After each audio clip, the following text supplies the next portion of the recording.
rep your third favourite trail and ultramarathon podcast while keeping cool and breezy in a DCR technical trucker hat, pleasing Woodland Vista, and one size fits most. Out now for $59.99 plus postage and packaging with a discount for DCR aid station paid subscribers. You'll find the code in the newsletter available from the Dirt Church Radio website, www.dirtchurchradio.com. It actually looks pretty good. Yeah, it does look pretty good. It looks very good, actually. It does. I'm stoked with it. And they're flying out the door, and lots and lots of people. Limited supply. Limited supply. And the people who've bought them love them, so get your mitts on one.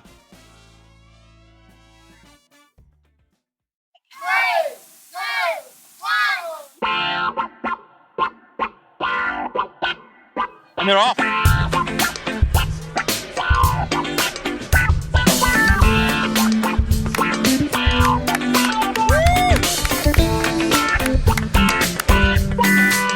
Here we go. Further Faster, the best independently owned outdoor store in the known universe. Whether you're out heading, climbing, paddling, tramping, running adventures, bike packing, look no further than Further Faster for all your gear and expertise. Head to 57A Buchan Street, Sydenham, Otutahi, Christchurch, or hit them up at furtherfaster.co.nz. Something like Further Faster, they're in Christchurch. Rocky is hairy and so is Badger. Jules is nice and Jacob is delicious. Go to Further Faster now. Oh, Further Faster, they're in Christchurch. Rocky is hairy and so is Badger. Jules is nice and Jacob is delicious. Go to Further Faster now. Dirt Church Radio. Episode 287 of the Dirt Church Radio Trail and Ultramarathon Podcast. I'm Matt Raymond. And I am Eugene Bingham. Tēnā koutou katoa. Nau mai, hoki mai. Back to the car park. I realised that we didn't explain leading into the interview with Andrew last week that we were sitting in the car with him. And the interview started with him talking about the tidiness of the back of my car. It is a very tidy car. Which, if you didn't know that's where we were, would have been a bit like, what are they talking about? Yeah. But anyway. No, it is a very tidy car, and we've done a lot of our links and a lot of our catch-ups this year. Yes. At the at the car park at the trailhead. Yeah, and I realised that what he didn't see was the toddler muddy gumboot prints that I was sitting on. So right. his compliments were a bit too much. Anyway, I think we're getting a bit off track. I got us a bit off track there. How you going, Matt Raymond? Yeah, I'm going okay. I mean, you can hear from my voice that maybe I caught a cold from David Hellard off the internet because he had a cold. But you know, the classic thing: run a race, hit your head, immunity's low, feel terrible for a week after, and get frustrated. So that's where I'm living. Start to panic that I've only got 7 months to train for Tarawera, and but other than that, tickety boo. Tickety boo. What about yourself? I'm keen to catch up. Like, have you Aid Station podcast last week? We spoke about, you know, you've had some big thoughts to think. How have you been? Yeah, just sort of. I'm booked in to go and see someone about getting on with some rehab. So I just want to get through that first, really. Yeah. So that's been my sole thinking at the moment. In the meantime, just carrying on with the swimming, the park run walking. Yep. We just saw Emma in the car park. Park walking. She was park running very fast with a pram, and I was park walking at the back, and she sped past last week on Saturday. So yeah, just carrying on. I have been dealing with the issue of every time I swim now. Yes. I sneeze afterwards. That'd be the chlorine, mate. And the salt. And the seawater. It's both. It's been microplastics. Even my body is rejecting swimming. Yes. As it should. As it should. It's very odd. Anyway. How long do you sneeze for? Well, sometimes all day and even during the night. Right. Yeah. Okay. Feel otherwise fine. Just sneezing. Can be annoying. Anyway. And in these post-COVID times, a bit embarrassing. Yeah, that's right. I feel like you need a big sign, don't you? I've just been swimming. That's it. Yep, that's not COVID. I do have hepatitis though, or whatever. I don't know. But look. I don't. Anyway. Hey, look, last weekend there was some racing action involving Kiwis in France that we missed. So it was the Mountain Running World Cup at Le Mont Blanc. Le Mont Blanc. Might have heard of it. How's this for stats? It was a 20-kilometre race, 1,850 meters of vert up. Yeah. And 600 meters down. Crazy. Anyway, Michael Sutton, he was 16th in his race. Nancy Zhang got a 10th in her race. And our friend of the show, Yep. one of the OGs, responsible for the logo, Sarah Douglas, she came 24th and 3rd in her age group. That's fantastic. That's fantastic. Yeah. Absolutely fantastic. Yeah. And now we've got the Olympics on. How long till trail running hits the Olympics? I think I would give it. I reckon trail running will hit the Olympics within the next 3 cycles. But I think that what they're going to have to do is they're going to have to do what they do in the cross-country mountain biking, where they have specific things. So in mountain biking, they have to have a certain drop, they have to have a rock garden, they have to have blah, blah, blah, blah, blah.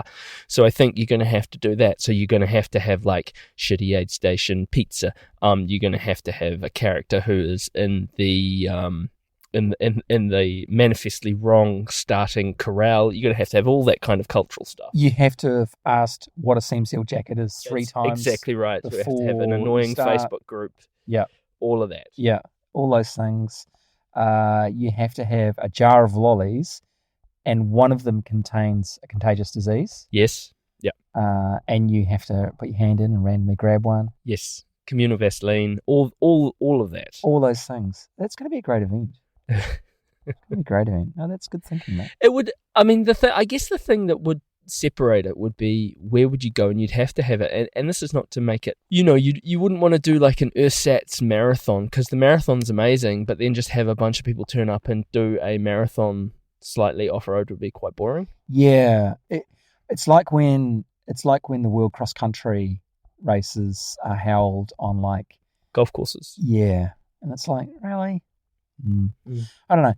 Maybe they could modify the equestrian cross-country course. That's right. Exactly. That would be fantastic. That would be absolutely fantastic. Well, speaking about obstacles and modified courses and stuff and the intersection of that and running, let's crack on with our interview this week. Thinking about our guest, David Hellard.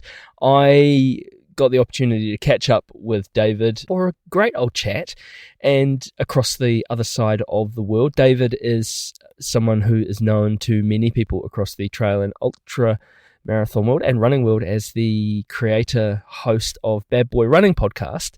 He also has worked on the Golden Trail circuit as an announcer there, and he is an entrepreneur, obstacle racer, adventure racer, and fervent runner. And he is the man behind Caffeine Bullet, which is something that's taking the trail adjacent outdoor nutritional kind of space by storm. It's a caffeine chew and fantastic. And so we got together for a good old chat, and it was quite excellent because we're both quite digressive, chatty men, and wonderful. And please, listen to the end, because the greatest run ever at the end is absolutely, it's beautiful. So yeah, so huge ups to David. Thank you, man, for coming on. And the greatest run ever was pretty great. Speaking of greatest run ever.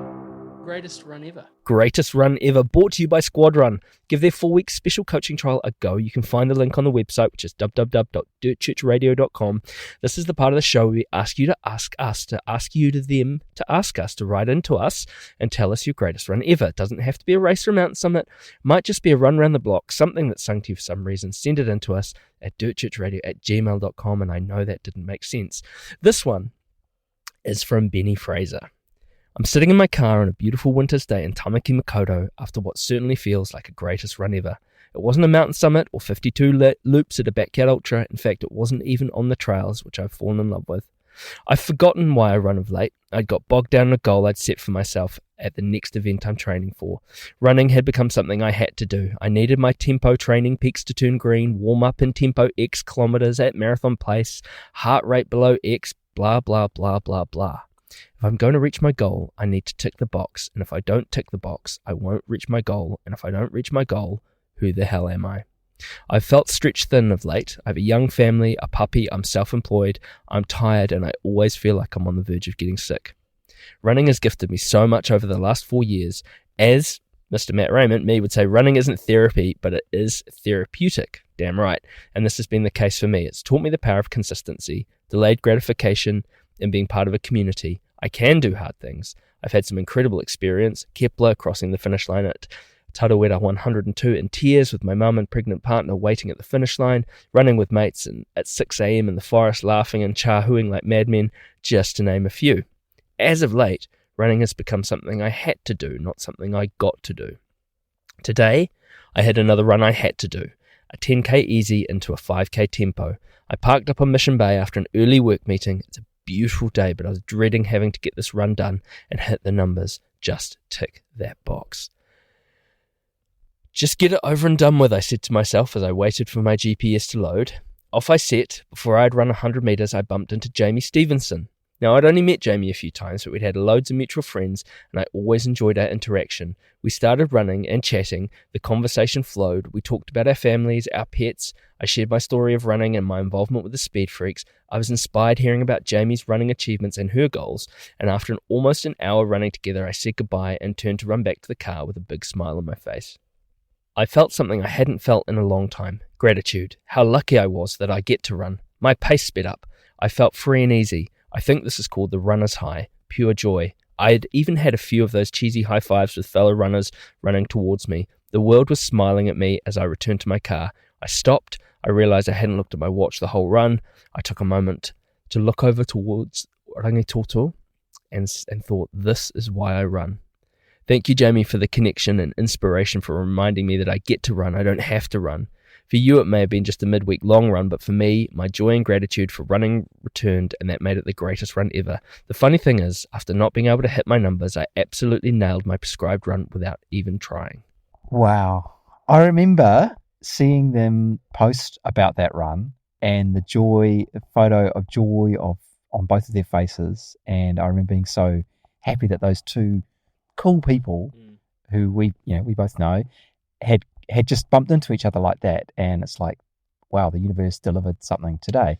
And then reading Ben's account of it and knowing, his mindset when he'd come into it, it just makes it all the more special and a reminder of how beautiful happenstance can be. And sometimes you don't get the run you want, but you get the run you need. Yeah. Is that how it goes? Yeah. And, that thing about how he'd hit his pace. I mean, how often has that happened? You kind of give up, throw away your watch and go, and then you absolutely nail it. Just, yeah. You talked about that one of your fastest marathons. You ran without a watch. Yep. And when I finally cracked 20 minutes for 5K, I'd been trying, looking at my watch, and it was, 20:01, 20:07, da-da-da-da-da. And then the one time I was just like, I'm just going to look at my watch. And, there you go. And there you go. So there you go. It's about soaking it up, isn't it? Epic, Ben. Thank you so, so much. And so cool that you and Jamie got to run together. Two awesome people. Right. You can read Ben's account on the website and have a look at everyone else's who sent them in to us, dirtchurchradio.com. Get inspired and send us your one. No, that's the website. The email address is dirtchurchradio@gmail.com. And thanks again to our friends at Squadron. All right, let's get into it. My chat with the legendary David Hellard. Enjoy. Kia ora and good morning. Your side of the world, David Hellard. Welcome to Dirt Church Radio. How are you doing, man? Well, I'm going to say good because it's good to be positive on a podcast. But I've been ill the whole week, and I've been ill for about 10 days, and so I've emerged. In fact, as you know, I checked in yesterday at this time because I was so confused and dazed by life. So my voice is returning. My energy levels are all right, thankfully. So yeah, I'm a lot better than I have been. This is probably the best way to put it. But I haven't run in about an eternity. So we're on the road. We're on the mend. We were just talking off. We were just talking off mic about that sort of circle of parenting life. Like, your boy's getting all the daycare bugs known to man. My boy's getting tattoos on the back of his hands. So it's it's that thing, isn't it? It's maybe I'm the ghost of Christmas. Was it the ghost of Future? Christmas? Yeah. Future? I don't know how I feel if Herc had a tattoo on his hands. The thing is, in my head, I'm going to get every tattoo my child gets. because I'm going to be one of those. I'm going to be one of those Right. dick parents. So actually, I'd probably be quite annoyed if my child got a tattoo on their hand, because I'd be like, oh no, I've got to get a tattoo on my hand. What's the tattoo of, by the way? It says, it what does it say? It says glory on the back Oh, of nice. his hand. Funny story. He got one on the back of, he got one on his neck, and I'd just run a backyard ultramarathon and came home and was feeling. I'd been somewhere. It was on the back of a run. It was either the backyard or I'd been to Christchurch and been destroyed in this terrible thing called the skedaddle. And I came home and I was like, "Is that a tattoo on the back of your neck?" And on your neck, and he was like, "Yeah, Dad, it is." And I was like, "Okay, cool." Like, I can't talk. I've got a ton of them, but yeah, it's you've got that to look forward to. Maybe. Yeah. Maybe he won't. Maybe he'll be like, I get the sense the way society works. In 20 years' time, I think tattoos are probably going to be pretty different to now. It could be they're doing something very different, but I think every other generation I think you're less likely. It seems 10 years ago was almost tattoo peak with arm sleeves. Maybe in the UK it seems to have been. So it wouldn't surprise me if in 20 years' time, actually, no one has a tattoo and everyone's back smoking. and you'd be safe. Yeah, you'd be safe. Yeah, everyone will be back on the camel lights, or if there is such a thing, the Marlboro lights. But it seemed like the thing with the tattoos, it was all, definitely it was peak, but it seems like the younger generation now, hands, necks, Are very visible.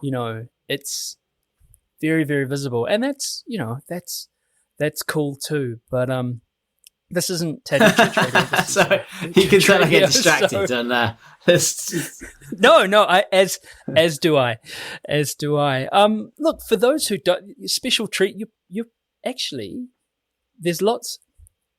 Do you say that not all runners are podcasters, but all podcasters are runners? I'm not sure, but like you are the first sort of proper running podcaster we've had on Dirt Church Radio, which is amazing. I mean, but for those who I'd say don't we're certainly not a proper one, but we certainly exist. We exist if that makes us proper. Yeah. Well, this is the thing. What constitutes proper these days? But look, you're an entrepreneur, podcaster, and you're a public speaker, which has grown off the back of running. Starting off from the beginning, taking it back, what was your first taste of the sport? I mean, I'd almost, the wording of the question is difficult because I'd almost say I didn't enter it as a sport, and maybe I'm being too analytical, but my dad was a Hash House Harrier. Have you heard of them? Right. Oh yeah. Hash House Harriers is a strong tradition. Oh, but here as well. I mean, it seems to be a bit of a dying club in some ways. Sadly, in some ways, it hasn't evolved with the times. But with the yeah, I mean, I did that as a kid because my dad was in the army, so we go around the world, and I hated cross country, but actually, the hash was always fun because you were young, and yet you could be quicker than adults. And then you got a beer at the end of it, or you got a shandy, or you got a pie, or you got some crisps. And so that's something we did on school holidays because I was at like an army boarding school. And but then I gave up sport completely at uni because I was right in the city. Tennis was the game I liked, and turned up and it was apparent that everyone in the first team was there from last year. They were going to get no new players, and so I just have to pay money to give these people money to go and play without me. So I just gave up sport other than darts until I broke up with my girlfriend, realised I was getting moobs about the age of mid-20s, and thought, well, why didn't I go hashing again? I've got all this spare time, and I really loved it. It was, I don't know what they're like in Wellington. Like in the UK, some hashes are great. Some of them are just full of people still my dad's age, and they haven't really refreshed, which is nice in some ways because you can connect with a different generation. But I just love the fact you could, in a place like London, you could tear apart the town, and no one knows the city like a hasher, because they're almost like a black cab. They've run in places you've never run, you've never walked, because the trail, it's almost like water. It finds the routes that no one else is going down. And I've got a map of London where I know for example, in Notting Hill, there's a door at the end of a cul-de-sac covered in green moss that you can open the door and come out on a high street that no one knows is there. But every time you run in that area, you'll go down these certain alleyways and you'll end up at this door. And so I just love it was social, it was healthy. I could run fast because you only have to run for like a minute before you stop. So you feel fast even though you're massively unfit. And you actually got to, I've got such a different relationship with my city and life now, because everything we do is running. Every meeting I go to, I run there. Every time I go to the pub, I run there. Every time I go to a gig, weddings, everything is running, because I'm so used to just using the streets instead of buses, cars, tubes. So a long-winded route, but that was my routine. The company I was working for, big management consultancy, were doing, why don't we do a marathon for charity? Did it, loved the training, got into it, and then it just kind of blossomed from there. The rest is history. It strikes me, one of my favorite things to do is run through a city. And I can't imagine, and, being a hometown Auckland boy, going for a run in the city is amazing. But I can't imagine running in a place like London, which has been around since the Romans. Yeah. Pre-Romans. It's been there for a long time. And actually, almost, because the older the city, I think the more fun it is to run. So, and this is why partly I love London. So it's not a London. I'm not trying to pitch London. I should be sponsored by the tourist board. But because this is the one thing, if I think about having a monarchy, the one thing that over anything else that I think for me is why it's been great, is you've got all these royal parks that none of us peasants were allowed to go in for years, because it was the hunting ground or it was the preserve of the rich. And so if you look at someone like Paris that had its glorious revolution, all the parks are turned into buildings and they've got so little green space. Whereas London now, you've got these walks that are kind of 20-mile walks that just link up park to park to park.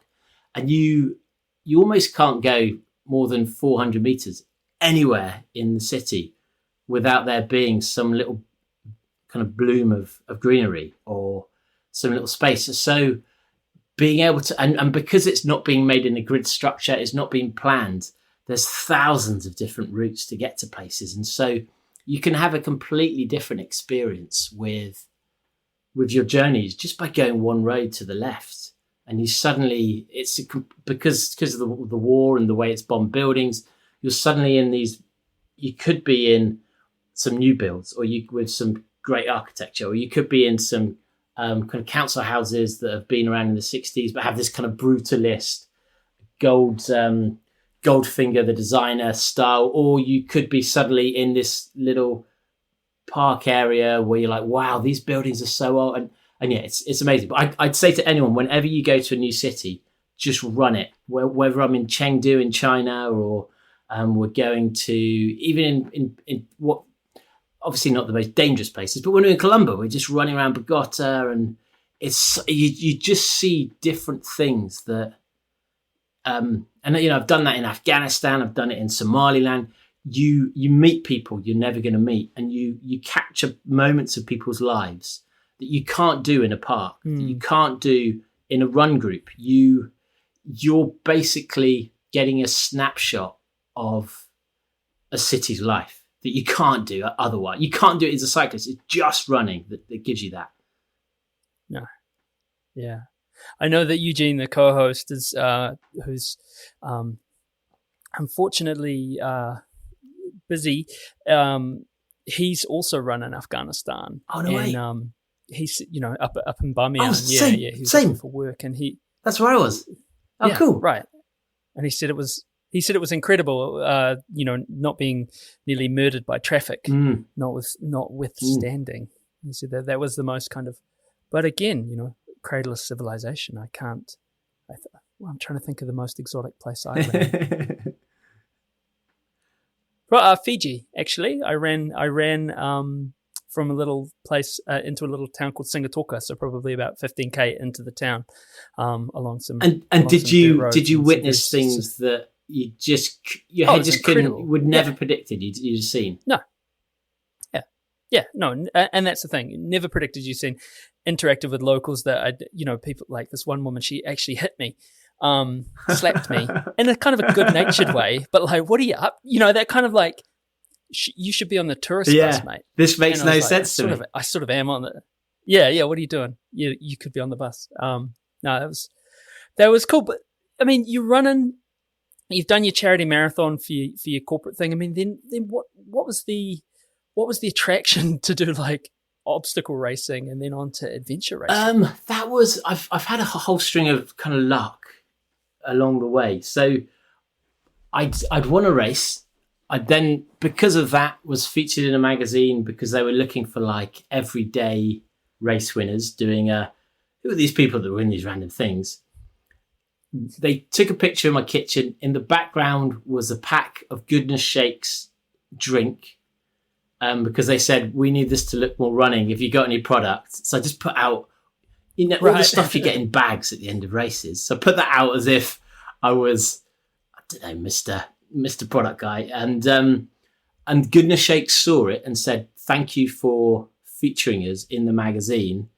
Do you want to join our race team to do this obstacle race series? And we then travelled these races around the UK for 1 year. I was the slowest guy in the team by some margin, but thankfully we were all quicker than anyone else doing these races. So it would be like, it's a new product they were launching called Nectar. So we'd come in, and actually this guy called Gareth, he wasn't very quick either. So maybe I was second slowest. But yes, but I then became very good friends with a guy called Ross, who very good runner, who loved obstacle racing as well. We decided to join a team with, just so happened, do you know John Albon? So he's 5 times world obstacle race champion, 3 times Spartan champion, like world's toughest murder champion. He's won Rombot Marathon. He's world trail champion. He's Sky Race Series world champion. Yeah, he's pretty good. He was also a buddy as well. So we just formed this team together as a bit of a jolly. It's like, why didn't we're doing these races, we're traveling together. We'd done Red Bull Steeplechase, an amazing race that used to exist in the UK, together, and just had the best weekend where we traveled together. You stayed together the night before, you go and blitz these races. You feel special because all the, Red Bull treat you well anyway, but when you do well at a Red Bull race, they treat you really well. And we'd then have like massive nights out afterwards. And so we just thought, why don't we get some free stuff for this? Formed the team, found my best mate Miller, who's famous in the UK because she won a Special Forces SAS Navy SEAL TV show. She joined, and then we just got all these sponsors. We were Innovate OCR, British Military Fitness sponsored us, Cliff Bar sponsored us, Dry Robe. We launched Dry Robe into obstacle racing, and it was at the time.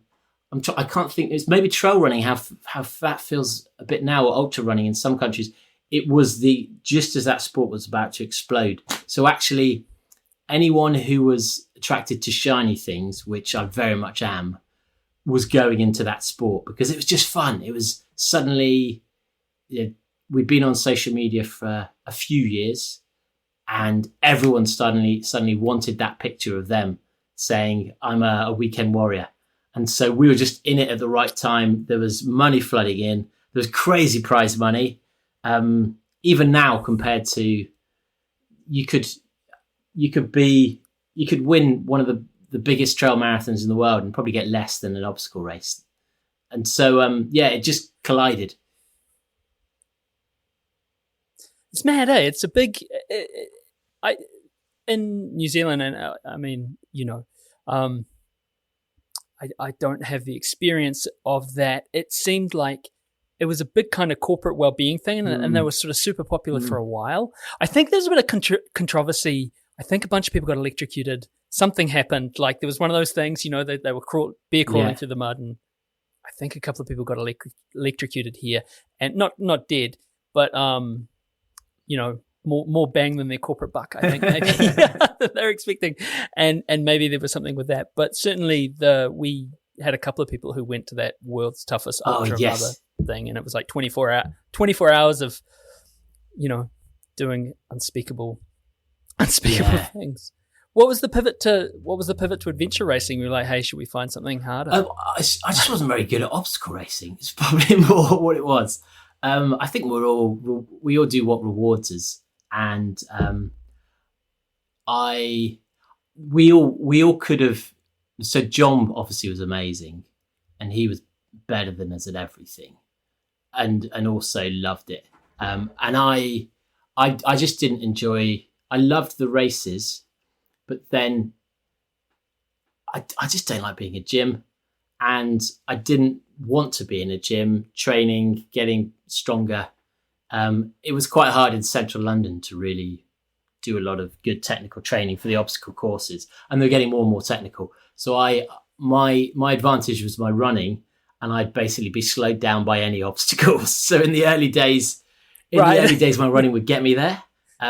But by the end of it, I was like, I'm going to have to actually get good at obstacles to compete, which is how it should be. But I became a long distance specialist, where if there was a longer run, the other teammates who were all quicker than me would be like, we can't be asked to do this. Dave, you go and do it. Now's your time to get a podium. And yes. And so I think I've always been good at, because it crossed over with the podcast, I was then aware that actually the story became as big a part of the appeal as success, because I've always, everyone likes to do well. I've always been very good at sniffing when I can be better than anyone else at an event rather than necessarily good. But then when you combine those two, suddenly it's like, well, actually, adventure racing I love anyway. It's so fun. I love the element of risk and the navigation and the combination of sports. It was. I then just started thinking, well, actually, what will be an interesting story for the listeners, but also what's going to excite me, and what's an adventure. And actually, when I think I came fourth in Afghanistan, and with where there was no competition at all, because I just shat myself all the way around the course, and that was one of the most incredible experiences of my life. And in any performance basis, it was a complete failure, but actually it was such an adventure. And so suddenly my life turned. I was seeking more the journey than the goal, I guess. So that was the marathon of Afghanistan. Yes, yeah, that's right. Yeah. Huh. Yeah. Some interesting, and this is a good pivot, talk about a story and talk about, that's funny, isn't it? Like, how they say 7 degrees of separation? In New Zealand, it's about 2, because everyone's, there's not very many, there's like 5 million. It's because everyone knows an All Black. Total in the whole country. Because everyone knows an All Black. And I do know an All Black. And, which one? Oh God, I can't remember his name. I mean, at a barbecue. So I'm peripheral. It's not like it's not like we're on. He talks about you all the time. He's going to be crushed. He talks about me all the time. We do actually have the phone number of an All Black captain, and I'll sell it to the listeners for. No way! So what's the New Zealand dollar like at the moment? What is it? It could be. Is it worth me buying? Is it? You'd be on it. It'd be a bargain for you. I guarantee. But the marathon of Afghanistan, the people who were promoting it, obviously they're Hazara. They're not, and when the Taliban came, my mother-in-law spent a lot of time in Afghanistan doing aid in Bamiyan. She worked for Oh, UN, no way. she did other things. And she actually, she rescued, I think, 15 or 16 families when Afghanistan fell to the Taliban. Wow. And the organizer, Gould, Yeah, cool. yeah, right. So he lives in Auckland. Does he? And I didn't know that. yeah, So he got out. yeah. So he got out, and Faladi got out, and a bunch of his mates, they all got out. So basically, we're putting the marathon of Afghanistan on in Auckland. We're doing it in exile this year. That's so cool. And so your mum would have So, been yeah. there before they blew up the Buddha. She was here. So, no, she was there. Yeah, yep. She was Wow. She'd been there. It's for the big. It years, was the and- biggest. Yeah. The biggest Buddha in the world at that time, I think. Well, it was of all time. Yeah. Yeah. Yeah. Oh wow! I mean, that's crazy because now I'm still like we give 1% of our profits to the running charity and Free to Run, who are the organisation that organise. Wow. They still organise women's running in areas of conflict in Bamiyan, and Yeah. and Stephanie Case. You should get her on the podcast. She's She's just cool. amazing in everything she does. She's just amazing. Just a wonderful person. There's loads of links to it and life changing in many ways, and certainly more than mine. Yeah. Oh, it's just if you, the Taliban actually rang him and were like, "Hey, do you want to come back and put the marathon on?" And he was like, "Can girls do it?" And they were like, "Click." No way! You're kidding me. Yeah. Would you like to come back and put the marathon on? I don't think I do. That's although I think I'd stay I mean here. that's I know. it's hard, isn't it? Because It's very simplistic. It's a very simplistic, it's a very simplistic answer to do that, right? Because it's your home. And you and also you never know what that invite really is with the Taliban, and also even if it is a genuine invite from one person, it just takes some over testosteroned other person who's got a gun. The thing is, you almost the power of something like the Afghan marathon is, and even the power if women aren't allowed to run it would be the stories. Even if the men were running it, they'd be able. The only person, and there may be one guy. The guy came third, I think. Probably was the only Afghan male to run the whole thing, walk. Everyone else was on motorbikes, which was hilarious because. Yes, that's what they were saying. They were like, "How do you stop people from cheating?" It's like, well, we've got GPS. They're like, well, don't know. And there was a cat and mouse with this guy who was. I basically had the shits for about 3 days in advance, and so I was dying at my ass. But then I was just keeping this guy in view, so he was. You could see that he wanted to jump on a bike, but at the same point, he knew he couldn't really do it when I was in view. And I kept on just keeping him there, like just finding it quite funny. But there may have been a guy in third who walked the whole thing. We can never be sure, but the first female finisher ran the whole thing. And so even if it persisted with just men, which obviously, but positives and negatives. The story would have lasted. That you know who did run this, a female, and they wouldn't be able to. Yeah. That legend would have continued. That's the thing. And that's why it's so powerful. Is to see countries where women are second-class citizens, where people actually have to. There's cognitive. Was it cognitive disconnect or I can't remember the phrase?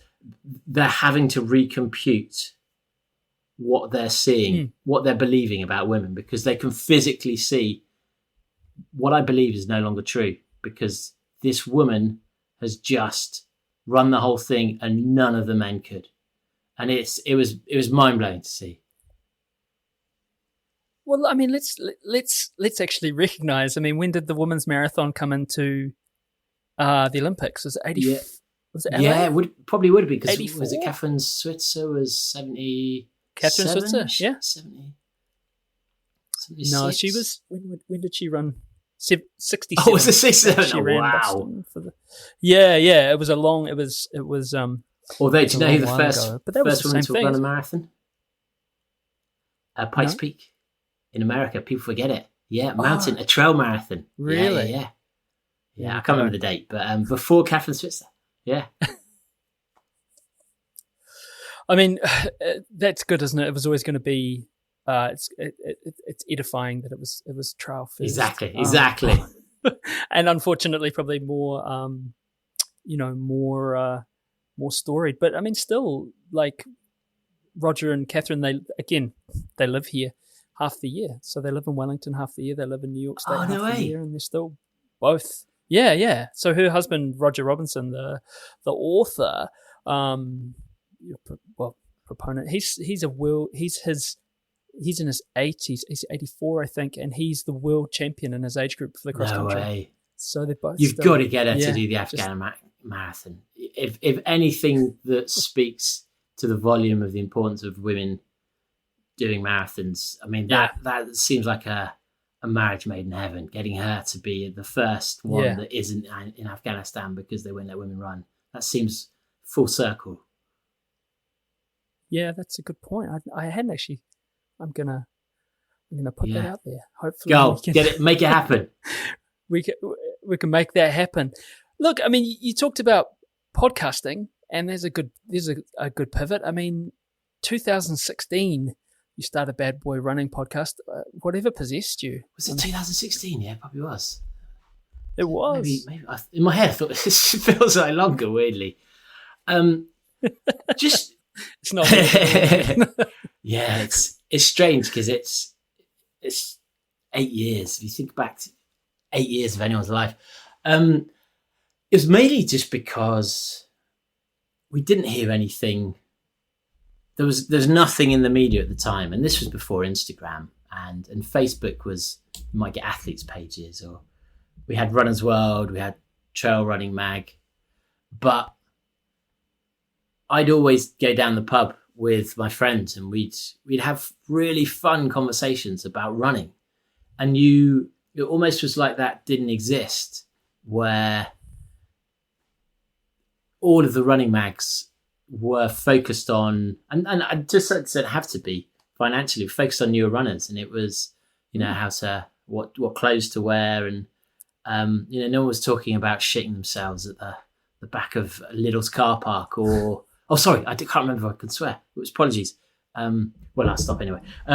Or whether, or just actually talking about when races go completely terrible, or slagging off a race for being awful, or there was all these elements of like the whole of our running life didn't exist in magazines or anywhere we could see, and even turning up to the London Marathon Expo. Really lovely thing where you listen to like nice people tell you useful advice. You're like, I'm just so bored with this. Like, running's really not that complex, and yet there's ream after ream to all these things that aren't fun. So we just thought, why don't we give it a go? And the first episodes, the sound quality was god awful for probably about 100 episodes even.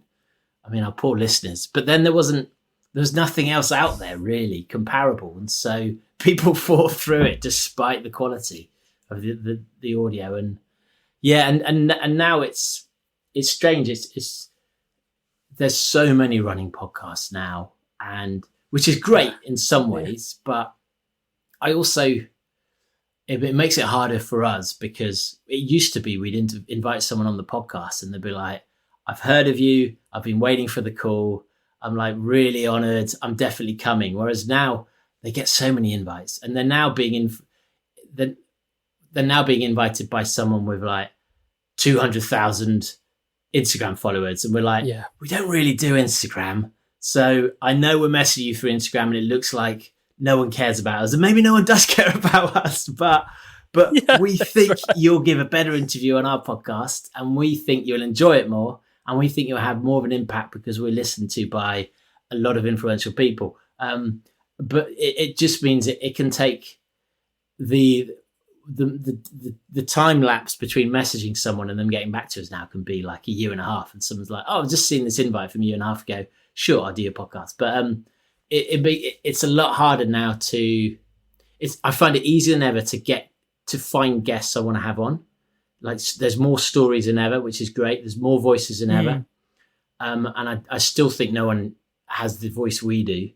But it's harder than ever but then, we had Paula Ratcliffe on 3-4 weeks ago, but I've had her email address for, I'm going to say 5 years, and I've not used it because I've just thought now's not the time to email. And there's various people, like you've got your Kipchoge's, your Mo Farahs. I've got the contact details lined up, but still I haven't asked them because I just thought I wouldn't say no to me yet. And, I've met Paula, I've interviewed her on stage twice. It's still not been quite right. And then I suddenly saw she was doing some marathon training programs, and you can get her to be your coach. I'm like, this is the moment. I emailed her and she emailed back in the day and like, yes. So actually I think you almost need now, unless you're an influencer with 200,000 people, who's probably going to be an awful host because you're used to everyone listening to yourself, whereas actually a good interviewer just asks questions.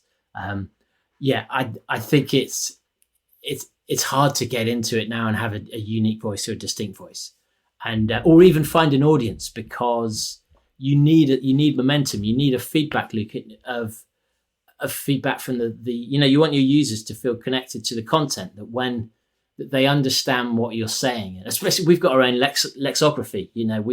We have so many phrases that explain situations where, if you, for example, I'm trying to think the Banks method of training is where you get absolutely shit-faced, you get carried out of a pub, and you run race the next morning.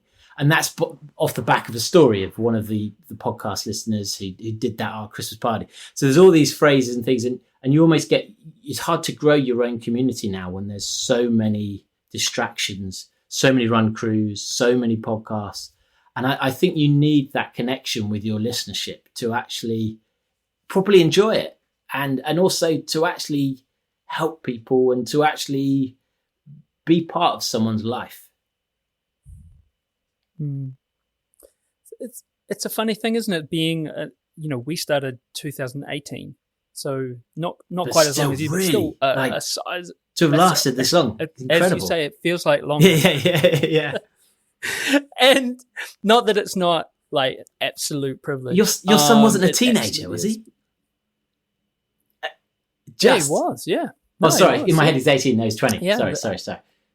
Yeah. No, he's 20, and the girls weren't teenagers either. So, our kids were younger, and things were a lot different globally. But I mean, what do you make this proliferation of running crews? It seems like if everyone's not in a running crew, they're just it's amazing. I think it's amazing. There's always an element of, I'm now an old guy. So obviously anything that you're not in, I want to be involved in everything. And so there's an element of I think it's very easy to look at things with a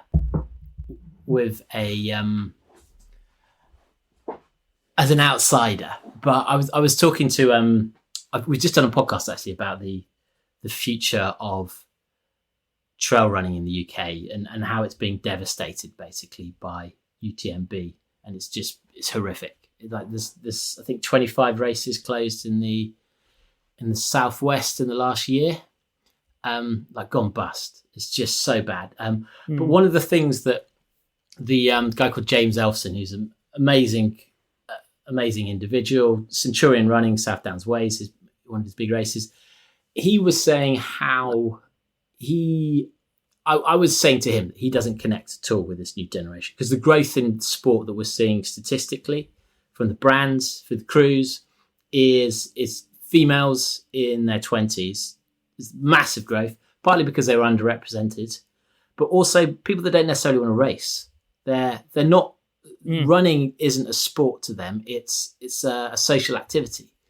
And there's this amazing race. It's an amazing event called Love Trails, which is just a joyous festival of running with really cool DJs and like midnight runs. And he was saying how they're all too cool for him. And I think that's the perception of a lot of these crews. They're too cool. But actually, I've joined a few running clubs since I've had Hercules. We've basically got an 8-month-old. So I'm no longer able to train hard or have time to run. So actually, I've just turned up where I can take a baby and run with some people.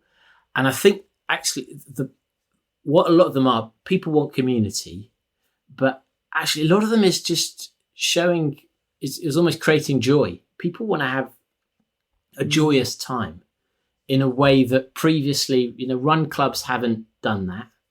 Running clubs have been where you go to train hard. And by nature, I think a lot of runners are quite introverted, not necessarily that good at, welcoming people. And, I've been at many run clubs like that. Even though they're super friendly, super lovely people, if you come as someone who's feeling insecure about your run speed and you're suddenly asked how fast you are, which is done so that you're not dropped, so that you're matched with someone so you can, but you feel like you're judged, and the chances are you're going to be slow compared to everyone there.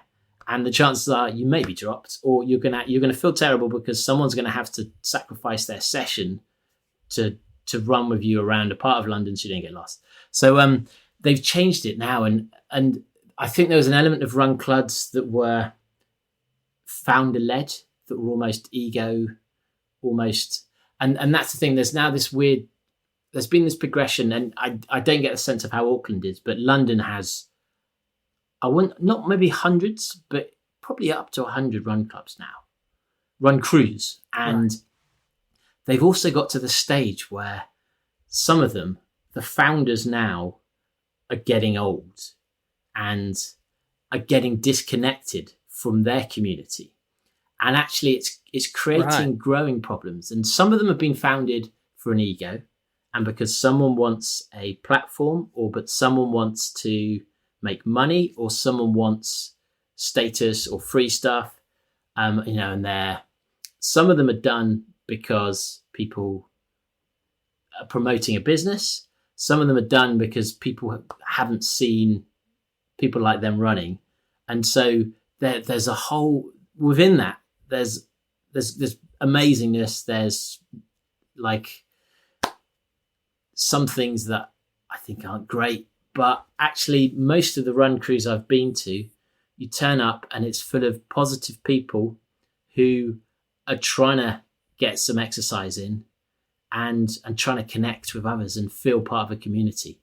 And that can only be a good thing. And I think the pride in which people have of, because I won't say which ones I've gone, some of the ones I've gone to, I turn up and I think, this is kind of rubbish, but you'll love it because if I think of the Hash House Harriers, it's so fun. Like there's a trail set, you exploring like a treasure hunt round parts of a city that you don't know.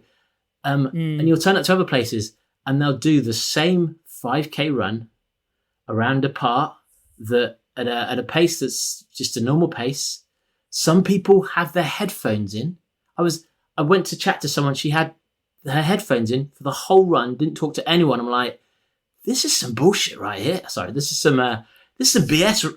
Okay, No, you can this say is some bullshit. bullshit right here. Like, We're not yeah, true. Sorry, big man. And yeah, like some of them is like, if I became part of this community, I would make within like a week 3 changes that would make it so much better for everyone. But people love it because actually people are coming into a city where we're more disconnected than ever. London hasn't returned to pre-COVID days. People still want to work from home. Like, I don't understand that. Like we are adults, but we don't know what's best for us. This isn't my launch for being for being president or anything, but we're social animals. Even if we're introverts, it's good for us to meet people, to mix. And I think so many people now are working from home, and running has almost become the default sport because it's easier. And actually, these communities, people aren't making friendship through work in the way they were. The pubs in central London, in the city, they're still busy on a Thursday night, but they're not as busy on a Wednesday night as they used to be, or a Tuesday night. Right. And people aren't in the office 5 days a week. We're not getting those social, and so actually these are becoming the friendship groups, the dating clubs of people's lives now. And actually, I think friendships built off fitness is so good, because not only you've got that commonality, but it's more likely you're going to stay fit and healthy. If you're wanting to catch up with friends who you can go for a run, who might want to sign up for a race, who when you travel to a city actually are going to get a shakeout jog to explore, it just it removes all these obstacles to motivation, to running. And so actually I'm hoping, instead of there was a point 10 years ago where 1, 2, 3, 4 of my female friends became yoga instructors. And I just thought, I'm happy for you. Well, no, I'm not happy for you, because to me, that was a reaction to them not being happy in their jobs or being a bit lost in their lives. But to me, yoga became this thing that I personally don't think is very good for people. I don't think people are very healthy from doing a yoga class or 2 a week.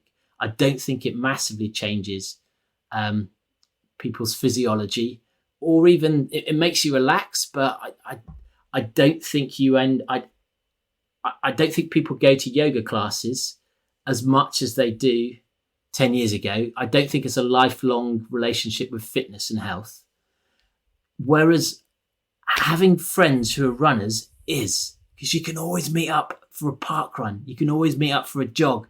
And so I'm hoping this is going to have this transformational change on the health life of people in their 40s, because people who become runners in their 20s and their 30s often are lifelong runners, whereas people that play team sports in their 20s then get injured and then stop doing sport. And so I'm hoping it's this amazing force. And the great thing is, people feel really connected to these crews because they're so individual and personalized and localized to them. Yeah, you're right. I've no rejoinder from that. It's, and I was just reflecting. It's funny, isn't it? I was listening to something the other night. I was going for a run, and they were talking about between D-Day and Dunkirk was the same between the pandemic starting and today. Wow. Yeah. Right? I was like, oh, that sort of puts it in perspective of what, and talk about a generational stress impacted into a long time. In some ways you think like that was years ago. Yeah. In other times you think like stuff sort of surfed. I think when that sort of post, people are still kind of processing what happened. And I'm lucky enough that I got to go to work every day I went to work. I don't think I worked a day from home. Well, I couldn't with my job. I was, in work every day. As stressful as that was, I got to see other human beings. I got to go somewhere and come back somewhere and, socialize, navigate, all that sort of stuff. So, yeah, it's been I think they're pretty linked, eh? Yeah, those massive. two things at once. And I wonder about that person with the headphones too. Maybe that's a huge step for them going out and actually true. Absolutely. engaging. And I shouldn't judge because I'm not in their shoes. Yeah. No, look, it's annoying when you're running with people and they get headphones in. It's super, it's like, what? Well, I think there's an element of because we filter it in our own way. And to me, that says, I don't want to be talked to by other people, which probably means men, and then therefore says, I'm kind of therefore painting the guys in this group as being creepy dudes, which may be true, but you like at least gives a chance to connect with you, to show you that we can be friends. That's what frustrates me, is that I think I'm very good with connecting with people because I like everyone, and so it just frustrates me. I'm like, I want to be your friend, and you're not letting me be your friend. Mm. And I guess that's the challenge, isn't it? And that's because you don't understand, or we don't understand what that other person's experience. Yeah. And it's a hard thing, but that's also the beauty of it, right? Because human beings being social animals, it's messy sometimes, right? It's like, it's that kind of, and that's how we learn to be social animals, is by and maybe, you know, in 2 weeks' time she'll only have one earring, or she'll have like the bone ones, or I run in the bone conducting headphones. I really like them. People say you can maintain sensory awareness, and bollocks, you can. It's just like it's going in the same. If it's just next to the hole, you know, they're better than, say, something like this. Yeah. But yeah. So what's been your what's been the most unexpected highlight of your podcasting career? Oh, I mean, the Golden Trail job, completely random. I don't know if you know about it. So I've always been quite good at networking, and I interviewed the athlete manager for Salomon with the intent of hearing his stories, because I thought they'd be Greg Valet, and just because I thought it'd be interesting to actually hear how he does his job. But also at the back of my mind, I was thinking, if he likes me, he can introduce me to all his athletes, and suddenly I've got 10 more amazing guests. But then just got an email saying, we're driving around on our mini moon in lockdown. Just got an email saying, David, do you want to come on tour with us for 6 weeks and present the Golden Trail? That was it. Yes or no? So, and there's not many moments when I think in life we're all hoping for this random bit of luck, this random email, and actually it happened to me. And I was just driving with my missus. I sat next to her and just went, holy F. And she said, what? And we were like, oh my God. So that is probably, it led to it led to a not really a career change, because I was, at the time I was 100% Caffeine Bullet, and in podcasts we've never made a single penny from it, but that was, I thought we were the only ones. well, that's why we survived. I think you can tell the ones that make money aren't around because they've gone for money, and it's, unless you're massive, or they have 12-minute adverts at the beginning of each podcast. Yeah. For real. But then I think it's kind of almost the small moments that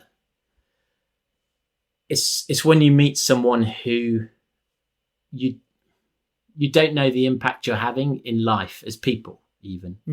And this is what we have with children, right? And they're friends, and you never know the small impact you can have, or where if you just help someone, you do a nice good thing, but there's some people where you've stopped them committing suicide because they've just found something funny and thought, actually I'm gonna go for another run, or or someone's around. Continued, someone's actually taken up running, or someone's like you. It's strange. You kind of we didn't really have a motivation for doing it other than we thought it'd be fun, and but yeah, it's weird. It's the podcast has changed everything in my life, and I've never made a penny from the podcast. Like, I met my wife because of because of the people I met through, because of connections, like all these small things. And I think if you're doing what you love and kind of almost being a flame, that spreads light everywhere in ways you can't. And I'm not suggesting everyone has to do a podcast, but if you're being your best self, I mean, God, it sounds so cheesy, doesn't it? Please God. don't. But I mean it in a genuine way, rather than Doesn't sound cheesy like at a all. social media way. Like, and it doesn't have to be something that anyone else. It could be you just love gardening. Just get on there, mate. Get digging, get growing some stuff. Because if you're, I've almost have this conversation with a lot of friends who, we've got quite a few friends who've been trapped in London by the lifestyle and suddenly are in their 40s and want babies or want a partner, and they haven't got them because they've been living the life, and they're now desperately trying to date, and Right. they can't. They're almost, when you run towards something, it runs away. And I think actually, if you are kicking ass in who you are, it doesn't have to be success. It just means in like really loving what you do and enjoying your life, then people are attracted to that.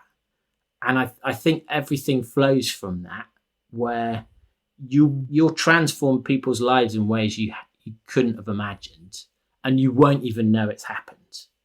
And so that it's the elements of, because like Jody, my co-host, he wouldn't be running now if he wasn't a podcaster.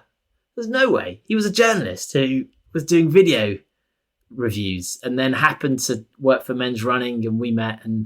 But even him and his kids are like, that's changed his life. It's just a million small things where, just, I guess if I'm going to make any point, if you follow your passion, then you're never going to lose.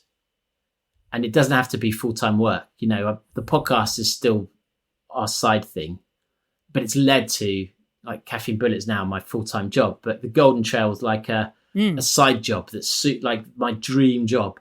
And just all these things flow because when your energy is focused in an area, you're good at it because you love it. You're always thinking about it because it's not draining you all that time. Instead of that, you're focusing on is making you happier as well. Like, yes, yeah. So, but I can't think of any particular. Yeah. I think you covered it. Yeah. I mean, it's a lot of cheesiness and giving. And I guess that's the thing, isn't it? If it's not though, because that's the thing. If you'd said that time we got Elliot Kipchoge on, and he's got this and this is that, that's a status kind of get, right? Like, cool story. You got Elliot Kipchoge on, like, that's epic. Yeah, I mean, like, and do you know what I mean? You could be a miserable bastard, despite of that, but you're saying, hey, look, it's actually the engagements that we've had, it's the relationships that we formed, it's the You know, and there's almost this, because we're so lucky now that we've got all these connections that we can suddenly make things happen. So we interviewed John McAvoy, who was an armed bank robber, who legend. He's bringing trail running to inner city kids, and I've met him we've interviewed a few times in the flesh, and we finally interviewed him. Not about his story, we never got onto it. We talk about the kids too much, but and suddenly, like, well, I can introduce you to a guy who's organising, collecting used trainers that are in great condition. I can then introduce you to these race series where they can get free play, and you're like, and actually, suddenly, now that I'm immersed in the community, you can make all these massively impactful connections that it's just an email to you, but suddenly all these inner city kids are running in trainers in races provided for free by Run Through or whoever the organization may be. And that's the really cool thing, is that suddenly you can have all these massive impact. Same with Free to Run, who are the organization that had the women's running club in Bamiyan, and they have them in Syria and Iraq and areas of conflict, Iran. messaging them and saying, look, we can get these trainers, and they're like, oh, I don't know how to. We can't get them out there though, and so you just message DHL, who are big. They do all of our shipping for global like shipments for Caffeine Bullet, and like, you must have a charity pot, right? And suddenly you're like, wow, you can. It's weird. All these, I think you imagine that the biggest impact you'll have will be this beautiful moment where suddenly you can see the impact of changing someone's life. But actually, it's probably just a little intro you've done here, or you've got some influence now that you don't even know or really care about or notice, and you can just one email can have this massive impact that you never know you never see the real impact. But I don't know what my point is there, but those are the elements that I love, is that suddenly I can help people really easily with connections. Well, it's process versus goal, right? It's that thing we talk about training. We talk about, and on Dirt Church, we always talk about how both Eugene and I, and when we talk to other runners, races are cool. We love racing. Training for a race, oh, that's the best, right? You get to that spot and you're like, this is amazing. I'm engaged in the process, and that's like this, right? There's never going to be a point where, and anything, you know, like you get your Golden Trail series, and then there's the other thing, but it's that step by step. Oh God, that sounds cheesy, isn't it? One foot in front of the other, it just keeps going. Tell me about Caffeine Bullet. I mean, that's a zig, right? Like, you're running the marathon to Sable tired, going, I want some caffeine. And then you're on, you know, not to Seinfeld it, yada, yada, yada. Then you're on bloody Dragon's Den. I mean, I'm just texting in because it's 9:10, and that is when I have my meeting with the Caffeine Bullet team. So I've just messaged them, still on podcast. Why don't we talk about it?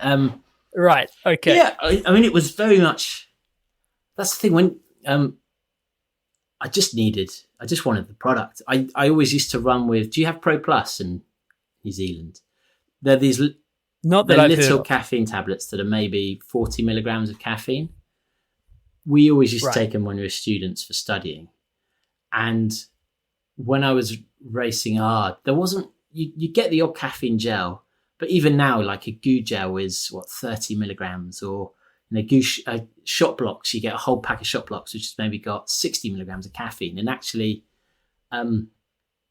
you need at least 1 milligram for an ergogenic effect, and 3 to 5 for, an optimal amount. It's a massive dose of caffeine. That's per kilogram you weigh. So for me, that's like 3 Red Bulls worth. Masses. So I used to cut out these smooth tabs that I'd then tuck under my watch for when I needed them, because I'd never start with caffeine. I'm not quick enough to finish marathons being blitzed on caffeine the whole way. If you're doing a 2-hour marathon, maybe it's different. But and so I was racing in the marathon de Sable. I got drawn in. There's a guy called Jason Slab. He's a lovely guy who was. We were running together. We became quite good buddies on that day, and I probably was just running a bit quicker than I should have been, because I was just delighting in his company, and then I completely fell apart. And he probably true. It's a strategy. Just be charming, and then he's a real charming dude. He's just lovely. Yeah, he's a really nice guy. You are charming. And my whole strategy had been, it's 5-day race, 6-day race, was not to take caffeine in the first few days. And I suddenly needed this caffeine. I had one emergency. The rest was packed at the bottom of my bag, because you only have on to hand the things you need. I popped it out and I lost it. It like blew away in the sand. And I it's weird, because it sounds too much like a made up story, but I just thought, why am I having to do this? Like, so I that's when I did a crowdfunder, and the obstacle race community, running community, they all kind of came in, and I didn't have the product yet, but I was like, we're going to make this product. And people, Kickstarter was exciting at the time. People were like, sure, I'll chuck in some cash. And then just went on LinkedIn and found a sports nutrition, well, not even a sports nutritionist, found a food scientist and said, like, how do I do this? And we were making batches in my kitchen of these weird chews, and for ages it didn't work. And we decided on a chew because it turned out the science, when you're chewing something, it absorbs the caffeine. Same with those strips, it's absorbed buccal, sublingually in the mouth and in the throat. So then we did the chew, and then because I had the Kickstarter, I had to do it. It wasn't one of those projects, because I do lots of boy projects, stupid man projects, where they don't always result in something. But this one was like, well, I've got to get a product out for them, and it just went from there. And because it was unique, nothing exists like it. You've got chewing gum, but there's no other caffeine chew in the market that is strong enough. But even then, it was because I was working at ZipCube, which is I co-founded a Airbnb for meeting rooms startup there. I had the podcast, I had all these other things. It was still more of a side project until my wife, I'd say almost, was it lockdown, just before lockdown, she was like, mate, what are you doing? Your Caffeine Bullet isn't your business. You're not making a career off Caffeine Bullet. I was almost just smelling my own farts, just loving the safety of saying I'm an entrepreneur because I've got this company. And she's like, look, I want to have a family soon. Make it work or don't. And it's like, well, yeah, I probably should start advertising or marketing. And then it's just kicked off as soon as we started telling people about it, they wanted it. And we're now 5 people, and we're launching Electro Bullet, we're launching Brain Bullet, they're all complete. We're launching a Beta Morton gel, we're launching a product that is a gel designed to settle your stomach while you race. We just come up with it's really, really fun because we're doing well enough that, and I'm not someone I don't take money out of the business really. I don't want lots of money. My wife's successful, so it means we've got the space and the budget to just play with stuff. And so it's weird. I'm in this mad scientist role where Nice. We keep on creating new products. We've got a chewing gum that's 100% biodegradable, packaging and all, and of course sustained. So it's now become my career, and my I'm sure in 10 years time it will be completely looking after my children's future and all this stuff, and well, even now really. But it's just become this product that, because I created something I genuinely wanted and made it exactly how I need it, it's just become this weird thing where it's a success. And I'm like, I didn't really do it for that. But I mean, and that's really cool when you talk about moments, is I have probably the people that are most surprised by it. I'll still get the odd text every now and then from friends who after 5 years have finally tried it and being like, mate, this is great. Like I just thought it was you self-promoting this whole time, and and they're like, I actually use this, I love it. And you're like, yeah, mate, why? I'm not just banging this drum for like, so yeah, it's but then it's also, I'm very aware that caffeine, not everyone responds to caffeine. Not everyone should be taking caffeine. People shouldn't be taking caffeine all the time. I don't want people using caffeine bullets every day, because it shouldn't be a crutch. It's not a crutch. You shouldn't be waking up and needing a coffee. If that's you, cut down on your coffee. And like, if you imagine Superman has these incredible powers, but if he was using them all day and he was tired, and when he then came to fly, he could only fly a foot. That's what we do with caffeine. Like, stop using it, so that when you use it, it's rocket fuel. It's good stuff, eh? It is really good stuff. And I commend, I've been using Caffeine Bullet for probably about a month now. Just trying it out and buggering around with it. The ginger. Oh, ginger raws. The ginger chews. They're just fantastic. Sorry, ginger raws. Yeah, they're fantastic because they don't taste sickly sweet and gross. They taste like something that they actually are. Yeah. So, anything else, kudos to you, sir, for that. Hey, look, I'm really aware that you've given up your morning for us. I just want to ask you one more question to finish off. It's the same question we ask everyone who comes on Dirt Church Radio, and that's David Hellard. What's been your greatest run ever? Oh man, it's so hard, isn't it? I've had so many amazing moments. Yeah, I knew you were going to ask this as well, obviously, because I listened to the podcast. It's got to be Comrades for me.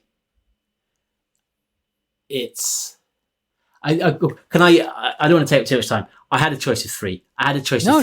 One of them was I was on my friend's stag do. I was organising the stag do. We went to Lake Garda, and I did a 6 mile run up and I did a 6 mile run down, which was the most fun run I've ever had because I was overtaking mountain bikers, legging it down, just complete joy in the sun, hung over to hell, but not just that. It was almost like I was high on drugs. It was so beautiful. That was third. It's Comrades. And I think it's the greatest run on earth, other than maybe the Beer Lovers Marathon, for very different reasons. It's if you runners don't know it, it's over 100 years old. I can't think of any race I've been to that's even close to how important this race is to a nation. It's a national identity. You don't get good South African marathon runners because Comrades is their standard. If you're we've interviewed like The Bang, was their trail champion, and no one cares about any of his amazing results because it's not Comrades. And I've never done a race where you start at the beginning and people are crying from Shosalasa playing out. You're surrounded. There's not many white people, which is amazing as well to be, but also to just know how important it is for this nation, how it was the first race black people could beat white people. It's got a massive connection with the story of apartheid and overcoming that. And it's where it's where carbohydrate drinks were created by Tim Noakes with Bruce Fordyce. Tim Noakes, before he went crazy on COVID rants. He did. We had a couple of interviews with him, quite fun. But it was one of those races where my now wife and I, we trained for it together. You've got to run a marathon 4 months prior to get in your start pen. You're then given a number based on your time. The fastest marathon qualifying time is number 1. It's brilliant. So you everywhere you go, you look around, you see who's there. You're like, all the way through the race, you're like, oh, that person's, I should be ahead of them, or they're ahead of me. We went to Seville to run her qualifying time. And she wanted to do a sub 3:20. I paced around it, which was this just amazing experience in itself. Seville, another amazing marathon. Like it's like the Tour de France when you run through the city. And at about 18 mile mark, 20 mile mark, I said to her, look, if you want to go sub 3:15, like elite championship qualifier, I reckon we can do it, but you've got to commit. And she was like, let's go. So this was all part of our journey for Comrades. I got to see my wife in a way I'd never seen her before, where I've never been so much admiration. She gutted out like a sub 3:15 marathon, was absolutely in bits by then. I was like, this is incredible. But yeah, so we then did Comrades, where every single hill has a historic name, where you run, that someone died on one of these hills, or this is where this happened, or the whole of your training is building up to that with these amazing stories. So you're running around where everything is a story. And everyone has different coloured numbers on how many times they've run it, and they've got their numbers if they're which start they are, and they're telling all. So it's just a beautiful, beautiful, incredible race. I did the down year, which is 4,000 meters of descent, 2,000 up. We got to 60. And in my head, I was like, get to 60k. I love downhill running, and then you've got a 30k sprint to the line. I didn't have a time in mind. I knew I wanted to go sub 30 to get a silver. I was suddenly looked and I was like, oh, I guess I'm on for a sub 7. So then that became my goal. I went at 60k Coca. Sorry, it's a long story. I know it should have been a short, but Coca-Cola did this amazing piece of marketing where you could record a video for someone else. And when they came through the 60k mark, it would play the video on the big screen. So I recorded a video for my wife. Weirdly, she thought I was going to propose. I actually recorded a video where I took all my clothes off in the video and said, "This is waiting for you at the finish line, baby." Spur of the moment thing. But when I came through the 60k mark, I was the first person that had a video made for them, because all the people ahead were, just serious runners, really. And so it suddenly came up, and it was just this emotional moment. So I'm going to tear up now, where I suddenly saw my wife giving this surprise message, and I had the ring because I knew I was going to propose to her. Oh God, I didn't see this coming, and yeah. So I then had like this 30k of just this amazing moment, knowing she was coming in, and it was just incredible. She was so fast. She was only like 50 minutes behind me. And then, I got to propose to her at the finish line in front of 30,000 people. It was just, from start to finish, that race is incredible. And then for forever, it's going to be this massive part of our life. And so even without that, the race is, I think, the most special race on earth. And people should absolutely have it as their bucket list. And there's all these other parts. There's the pace trains have like 300 people in them. They have a different temperature in the middle where they need to pass liquid through, like a military operation. Right. Because they can't get, and it's like 4 or 5 degrees hotter in the middle of it all. And if you don't finish at 12 hours, you don't get, you're not even on the finishing sheet, and people are having to be dragged. People are screaming. It's just, I've never... They do the back. They stand with their back to them. They stand out and they block them. The guy pulls the gun, not looking at the finish line, so he's not influenced by someone sprinting.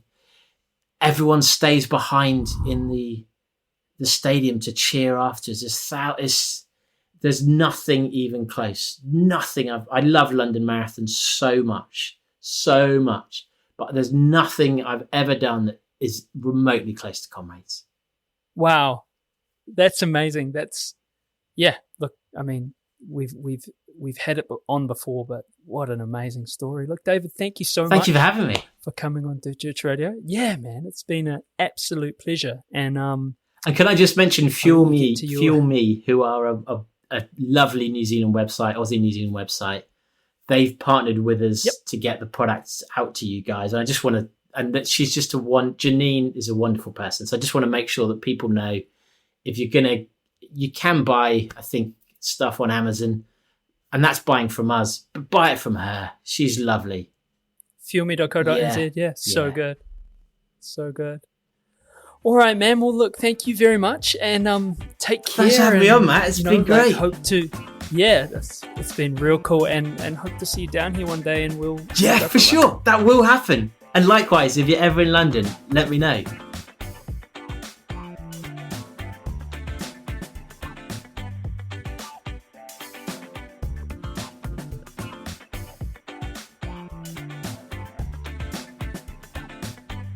Tears in the greatest run ever. Is it? Have we had? No, we haven't. If not for a long time. No. If so, not for a long time. We haven't. I was really, and I don't know if you looked at the video, like I was just smiling my head off, not at his distress. Well, it wasn't distress, but at the fact that, his emotions. And this is a guy, you can tell he's a wheeler dealer. He's that kind of, it's a steal, it's a sale of the century kind of guy. And Bad boy running brings the energy. That's right. Exactly.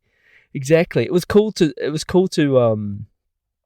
catch up with a fellow traveller as well on the we've been doing this a long time. They've been doing it even longer, and that was cool too. But can't wait to catch up with him when he comes to Aotearoa for a run.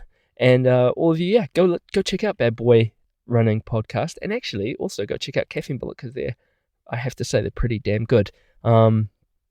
But gibbering away in the car park, this is we're actually quite lucky that there hasn't been timed it quite well. Yeah, it's not been a cavalcade of runners or horse-drawn carts or anything like that.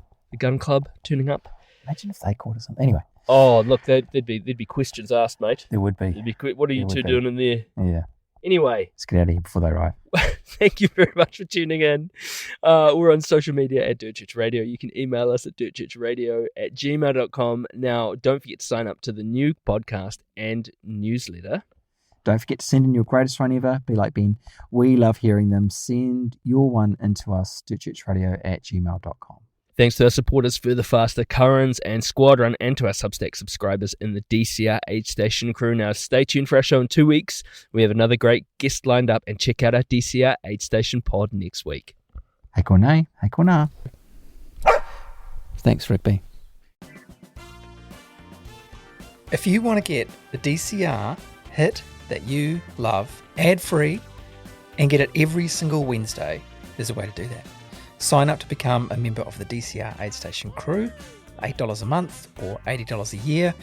Paid subscribers get full access to the newsletter featuring recommendations, reviews, and the special sauce. Special sauce is quite cool, isn't it, mate? Maybe I've been drinking from the special sauce bottle a bit much lately, but really enjoy putting together the content, really love bringing it out to the people, and the people really love it too. So yeah, get involved, support Dirt Church Radio. We've been cracking on for 6 years now, and we really love bringing this to you. So help us help you to help us help you, helping us. You can find a link on the website, which is www.dirtchurchradio.com.